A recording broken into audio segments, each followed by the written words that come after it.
सदर आसिफ अली जरदारी की तमाम सियासी जमातों को मिलकर मुल्क की तरक्की में हाथ बढ़ाने की दावत। नई जमहूरी हुकूमत मुल्क को मसाइल से निकालने के लिए भरपूर जिद्दोजहद करेगी। SIFC मुल्क के लिए मस्बत इकदाम करा।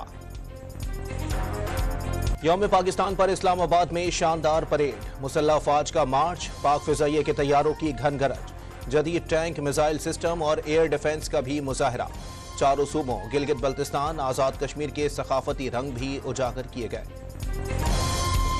मुल्क के लिए खिदमात के एतराफ में मुख्तलिफ शोबों की नुमाया शख्सियात के लिए सिविल एजाजात। राजा जफरुल हक, कायम अली शाह, मौजूदा और साबिक IG पंजाब और फहद हारून को एजाज से नवाजा गया। अदाकारा सजल अली, गुलकार राहत फ़तेह अली खान के लिए भी एजाजात।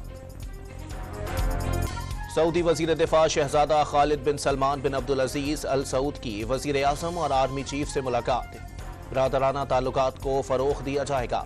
सऊदी वजीर दिफा का आजम शहजादा खालिद बिन सलमान को निशान पाकिस्तान से भी नवाजा गया। PTI रहनुमा शुएब शाहीन का राना सनाउल्लाह पर धमकी आमेज बयान का इल्जाम, मुकदमा दर्ज कराने का ऐलान। मुल्क में जब भी इलेक्शन होते हैं हारने वाले इल्जाम तराशी करते हैं। वजीर खारजा इसहाक डार ने धांधली के इल्जामात रद्द कर दिए। प्रोपेगेंडा के लिए सोशल मीडिया के गलत इस्तेमाल का दावा। कोट के कच्चे में पुलिस का ऑपरेशन, 2 मुखवी बाजियाब, डाकू फरार हो गए। कराची के इलाके औरंगी में मुबैना पुलिस मुकाबला, 2 मुल्जिमान जख्मी हालत में गिरफ्तार।